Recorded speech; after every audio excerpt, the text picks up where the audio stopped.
the Iranians. Don't see them starting no war with nobody. Ask Mr. Trump.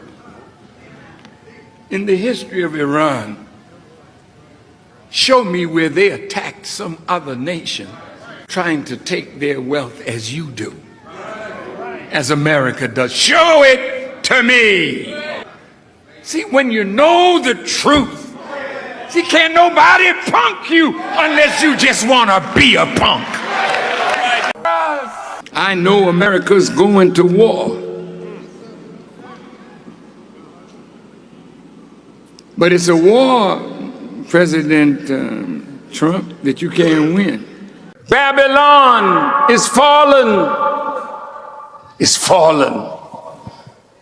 Substitute America for Babylon. She's unraveling. America is falling. It's falling. Why are you falling, America? Because you have become the habitation of devils. I respectfully say to the president, I cannot back you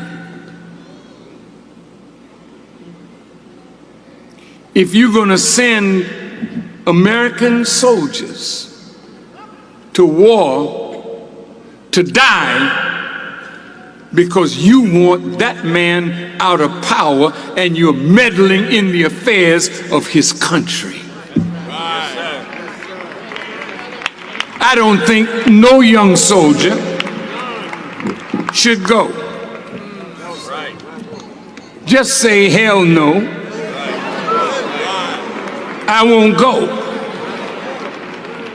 And adopt the Muslim position.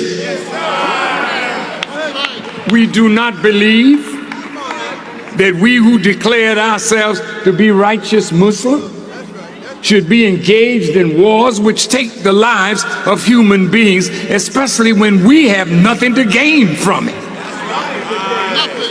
Unless you give us the necessary territory wherein we'll have something to fight for. But to go and spend our lives so you can use their oil and ruin their country?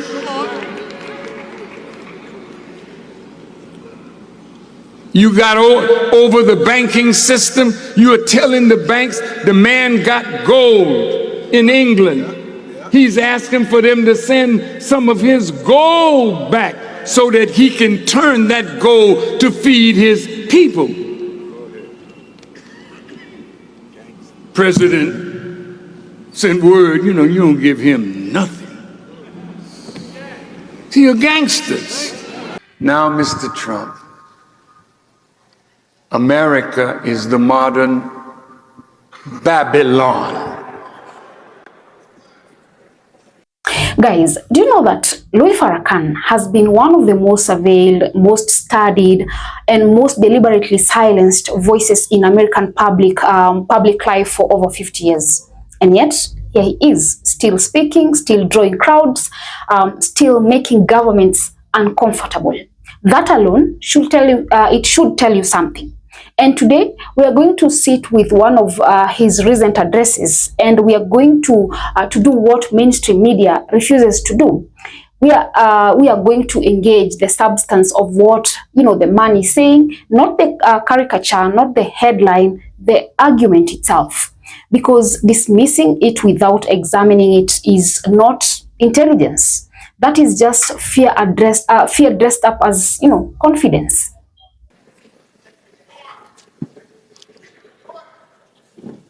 I want to have a message for the Jewish people.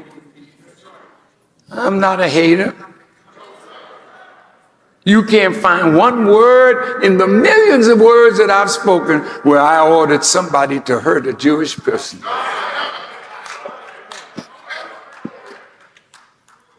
No, that's not me. But to tell the truth, I'm going to put a little truth on you today. And then I'm going to close it out. You've been such a beautiful, attentive audience.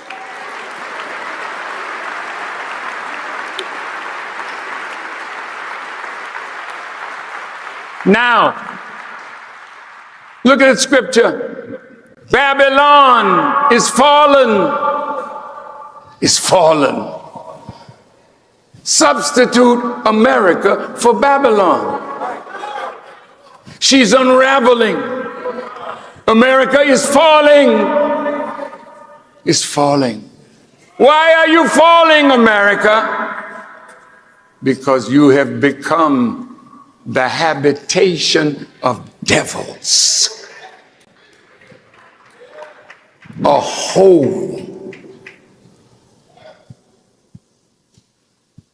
for every foul person, a cage for every hateful bird. Have you become a nation of devils? No. Oh, you got to think now. Who am I talking to? Is it people that love righteousness? Or is it a people that can't wait for me to end what I'm saying so you could get back to the filth that you were doing before you got here? Who am I talking to?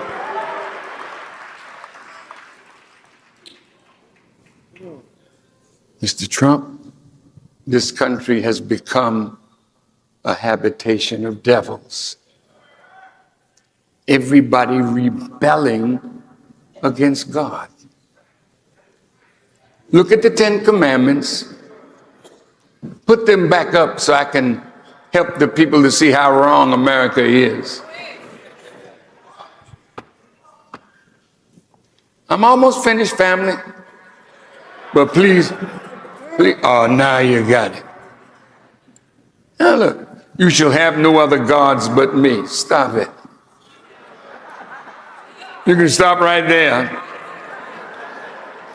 Or you make gods out of everything and bow down to it. Tell me the truth. You shall not make for yourself any idol nor bow down to it or worship it. Oh. How many idols do you genuflect to? How many idols are in the church? Your holiness. How many idols have you made that people bow down to and worship the idol as though the idol has power? Come on. You shall not misuse the name of the Lord your God. Well, we can move on. You shall remember and keep the Sabbath day holy. That used to be. What are you doing? What are you doing Sunday? I'm at the casino. That's what I'm doing.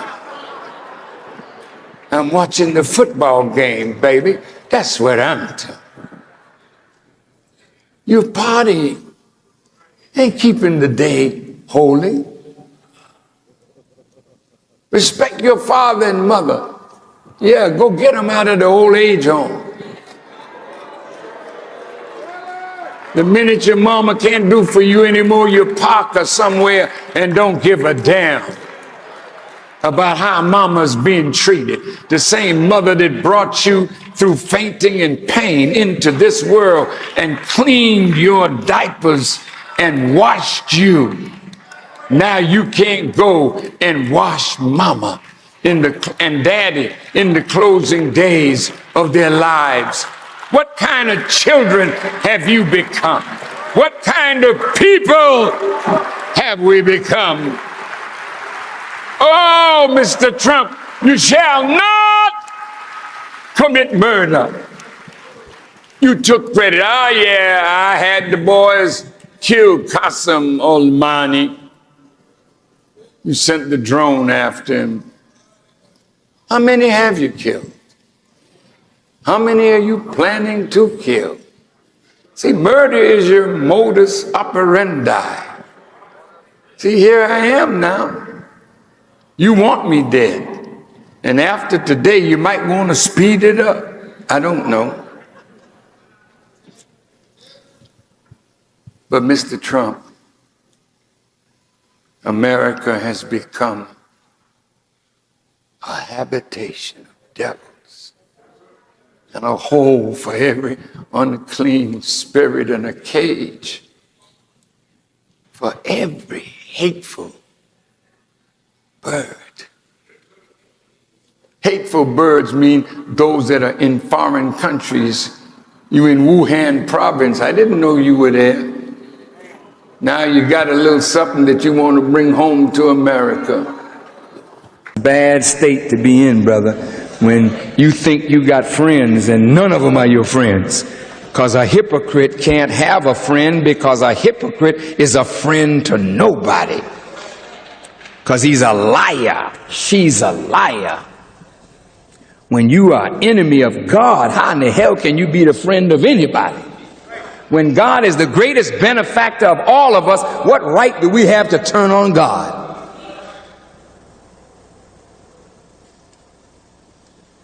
And the dragon stood before the woman to devour her child as soon as it was born. What kind of child was it? It was a man-child that was destined to rule the nations, all of them, with a rod of iron. In our lessons, the devil worked to destroy you when you're a baby.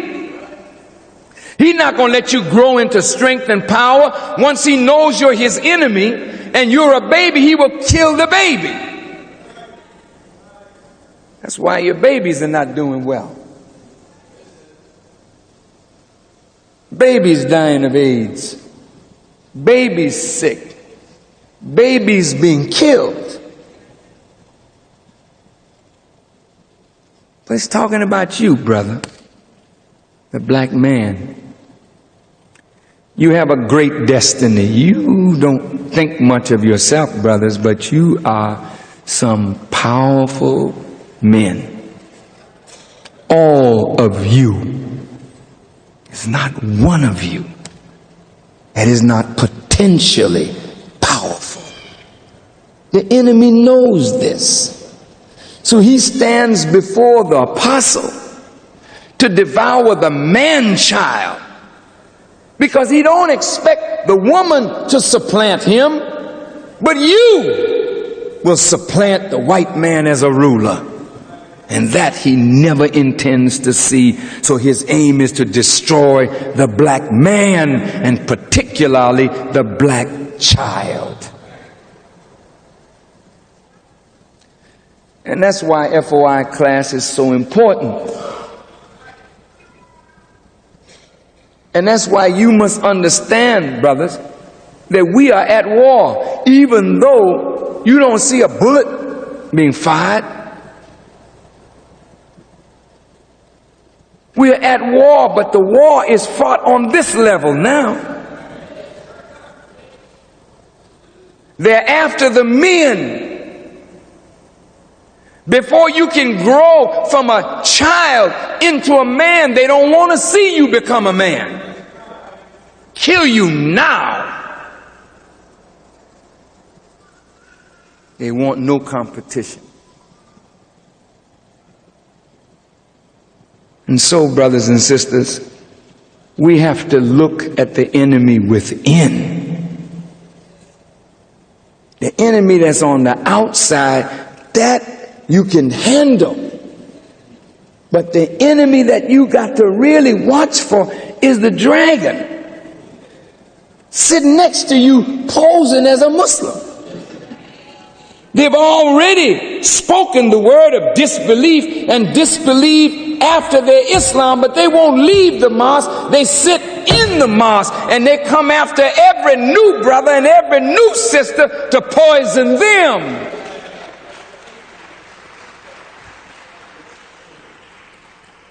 Their aim is to destroy Islam. They can't do it. The enemy sent in a particular mosque a man in. He was a young man. And he worked his way up into the secretarial department. And he was told by those who sent him to steal the money of the poor believers who are giving their money in charity to the cause of Islam. He is an agent of the federal government working his way into the secretarial department to steal the funds of poor people so that we can't make progress for poor people. Isn't that something? This is going on right now.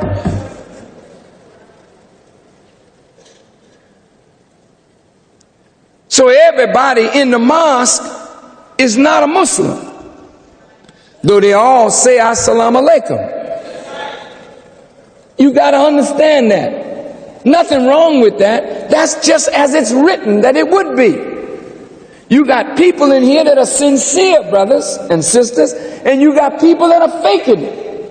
And if you don't know who the sincere ones are, who the fakers are, then you have to grow and be wise and watch and listen to people. And look, when I speak to you, you go out on a high, man. That's what truth does.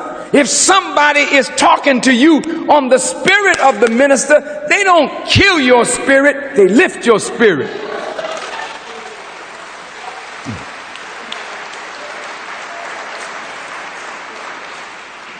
But when you're sitting next to somebody and they're talking to you and you go home and your head is all confused and messed up and you don't know right then whether you want to continue to be a Muslim or whether you want to give it up, that person is different from the minister who spoke to you and raised you up. That's a person trying to kill you.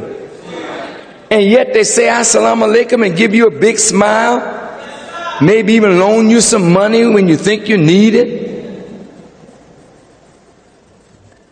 And you won't say nothing on them. You won't report them to the minister, Ishmael, or the officials. You won't say nothing. Oh, he's my friend. But I'm so messed up, man. Damn. I couldn't sleep all night long. God. He didn't have to tell me that. Well, then he see you the next day. How you doing, brother? He's watching you. See how you took what he dropped on you last night. Or what she dropped on you last night. Because they got she droppers as well as he droppers.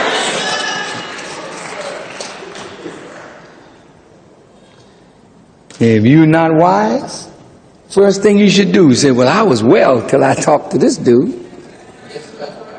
I was feeling fine. Now I got a headache, man. All of a sudden your spirit is down. See, you come to the mosque because you know it's where you should be. But, all right, brothers, here's the paper. You ain't got the strength to pick up a paper. Where you gladly gave in charity with a smile, you don't get nothing this week. You don't get nothing next week. And maybe your attendance gets slack. And you begin to think this is a game. Somebody's tricking you because you've been tricked all your life and you think now this is another one. Brother and sister, let me straighten you out real quick. You know, this is an awful game to play. You know, I could do so many things with my life, believe me. What Farrakhan is doing here is something theologians and historians have done for centuries.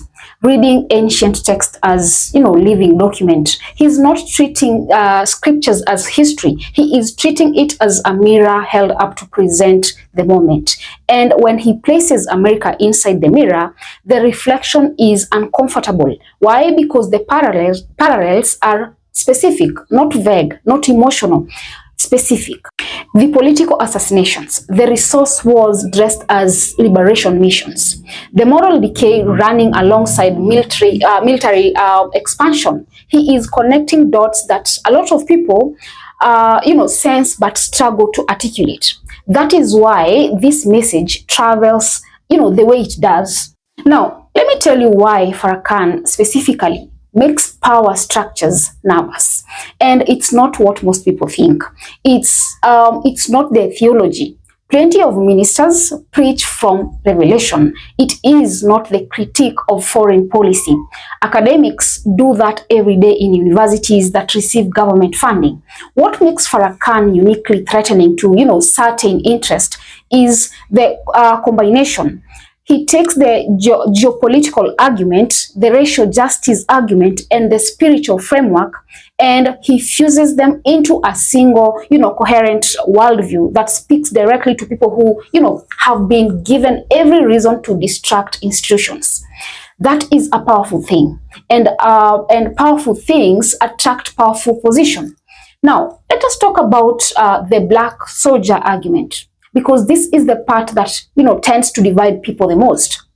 Farrakhan's position is essentially this: you cannot ask a man to die defending a country that has not yet decided whether his life has, full value inside its own borders. That is not an anti-military statement. This is a consistency argument. And it is one that black veterans themselves have been raising since they came from World War I to a country that celebrated their service abroad and greeted them with violence at home. This is not a new tension. Farrakhan is giving language to a wound that has never properly healed. Then there is the prophecy dimension, the man-child. And I want people to really sit with this this framework, because it is easy to brush past it if you're not inside that theological tradition. The core idea is that black men carry a destiny of greatness that existing power structures have vested in interest in preventing. And the method of prevention is not always confrontation. It is interruption. It is making sure the potential never fully develops. You see it in underfunded schools. You see it in mass incarcerations, pulling men out of communities at the exact age they should be building families and businesses.